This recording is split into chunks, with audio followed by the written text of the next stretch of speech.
लाडू हा असा पदार्थ आहे की लहानापासून मोठ्यापर्यंत सर्वांना आवडतो आणि शिवाय लाडूचे अनेक प्रकार येतात. त्यापैकी एक महत्त्वाचा आणि युनिक पद्धतीचा मी तुम्हाला लाडू दाखवणार आहे. चविष्ट आणि भरभरून पौष्टिकसुद्धा हा लाडू असणार आहे. चला तर मग लगेचच व्हिडिओला सुरुवात करूया. तर ह्या ठिकाणी मी अख्खा एक छोटासा नारळ घेतलेला आहे. छोटा आहे, कवळा आहे आणि अख्खा एक घेतलेला आहे. तर हा नारळ आता मी जाड किसणीवर किसून घेत आहे.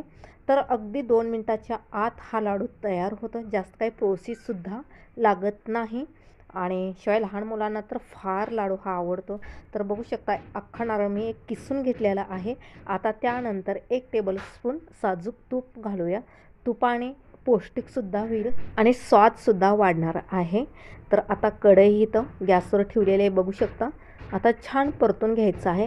म्हणजे अर्धा ते 1 मिनिटापर्यंतच परतून घ्यायचं आहे. जोपर्यंत ह्याचा ओलावा थोडासा कोरडा होत नाही तोपर्यंत म्हणजे नारळातला एक मॉइश्चरच जर निघून जाईपर्यंत आपण परतणार आहोत.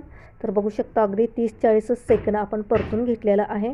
आता ह्यानंतर बघा 1 वाटी मी गूळ घेतलेला आहे. चिरलेला गूळ घ्यायचं आहे. आता गुळातसुद्धा अनेक पौष्टिक घटक आहेत. लहान मुलांना गुळाचं प्रमाण हे खाऊ द्यायला पाहिजे. म्हणजे गुळाने बघा रक्त वाढतं. मुलींमध्ये बघा रक्ताचं प्रमाण हे कमीच असतं नेहमी. लहान वयापासून ते मोठ्यापर्यंत सगळ्यांना हे लेडीजमध्ये रक्ताचं प्रमाण हे कमीच असतं. त्यामुळं मुली जर तुमच्या शाळेला जात असतील तर व्यवस्थितपणे त्यांनी जेवण वगैरे करत नाहीत एखाद्या वेळेस, तर अशा वेळेस असा ओल्या नारळाचा लाडू त्यांना दिल्यास खूप पौष्टिक होणार आहे. ओला नारळसुद्धा पौष्टिक आहे आणि शिवाय गूळ जे घातलेला आहे गूळसुद्धा पोटात जातं. तर केवळ लाडूच नाही तर तुम्ही शेवटपर्यंत बघा मस्तपैकी आपण लाडवाचा प्रकार तयार करणार आहोत. तर बघू शकता आता गूळ वितळलं की जरा गुळाचं पाणी सुटतं, ते आटेपर्यंत काही मिनिटे लागतात. तुम्ही गुळाऐवजी साखरेचा सुद्धा उपयोग करू शकता, पण गुळापेक्षा हे साखरेची चव जरा वेगळी येते. तेवढी काय बरोबर लागत नाहीत लाडू आणि शिवाय बघा साखरेपेक्षा हे गूळ बेटरच असेल. त्यामुळे शक्यतो गुळाचा वापर करा आणि गूळ बघा निवडताना महत्त्वाचं तुमचं एक काम आहे. गूळ योग्य त्या पद्धतीचा निवडायचा असतो. जास्त पिवळा धमक जर गूळ घेतला तर ते चवीला फारसं काही छान लागत नाही. खाराट वगैरे असं लागल्यासारखं त्याची चव येते. बरोबर चविष्ट ते कुठलाही पदार्थ बनवू तर योग्य ते होत नाही. जसं की बघा गूळ घेताना थोडंसं चॉकलेटी कलरचा जो येतो, जसं मी तुम्हाला स्क्रीनवर दाखवले तशा प्रकारे, आणि थोडासा जुना गूळ घ्यायचा आहे. चव छान येते आणि कलरसुद्धा छान येतो. तर बघू शकता या ठिकाणी ओलसर असतानाच गॅस बंद करायचा आहे. जे गुळाचं पाणी सुटलं होतं ते पूर्णपणे आटलेलं आहे. थोडंसं त्याच्या अंगापुरतं थोडंसं रसदार ठेवायचं आहे, कारण थंड झाल्यानंतर हे आपोआप घट्ट होतंच.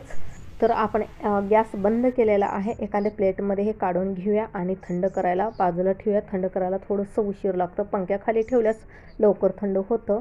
तर बघू शकता पूर्णपणे हे तर थंड झालेलं आहे. तर हाताला तूप लावून घ्यायचं आहे. बघा अशा प्रकारे तूप लावायचं आहे. न वितळता लावलं तरी चालतं आहे किंवा वितळून तूप जरी लावलं तरी चालतं आहे, हरकत नाही.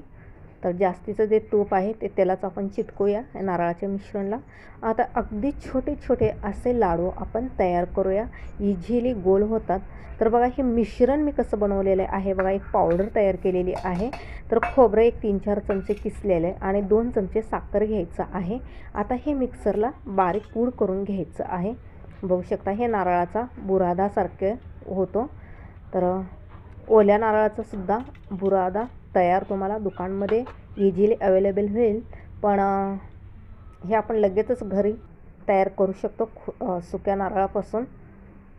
तर बघू शकता मस्तपैकी इथं आपलं नारळाचा बुरादा जो आहे सुक्या खोबऱ्याचा तो तयार होता, साखर आणि नारळाचा. आता ह्यामध्ये लाडू ठेवून बघा असं थोडंसं हलवून घ्यायचं आहे, जेणेकरून मस्त लाडवाला हे लागेल. तर परफेक्ट. तर अशा पद्धतीने आपण फटाफट सर्व काही लाडू तयार करून घेऊयात.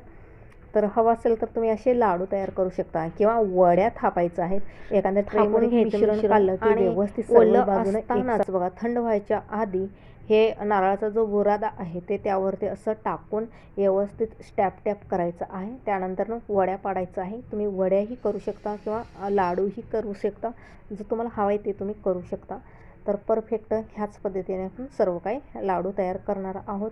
आता जे वाटीमध्ये आपण सुक्या खोबऱ्याचं जे बुरादा तयार केलं होतं, जर आता अशा वेळेस हे उरलं तर काय करायचं आता ह्याचं, तर असंच तुम्ही खाल्लं तरी चालतं किंवा बघा जे लाडूचं मिश्रण आहे त्यामध्ये सुद्धा मिक्स केलं तरी चालतं. तर बघू शकता मी ह्यामध्येच मिक्स केलेलं आहे थोडंफार मिश्रण. सॉरी, ह्या ठिकाणी एक सांगायचं राहिलं, जेव्हा आपण गॅस बंद केलं होतं तेव्हा ह्या नारळाच्या मिश्रणामध्ये अर्धा चमचा वेलची पूड घातलेलं होतं. वेलची पूड जरूर घाला, त्याच्याने स्वाद मस्त येतो. आणि शिवाय तुम्हाला कुठले ड्रायफ्रूट जरी घालायचं असेल तर तुम्ही घालू शकता पौष्टिकच्या दृष्टिकोनाने. जर लहान मुलाला द्यायचं असेल तर ड्रायफ्रूट्स वगैरे तुमच्या आवडीप्रमाणे तुम्ही देऊ शकता.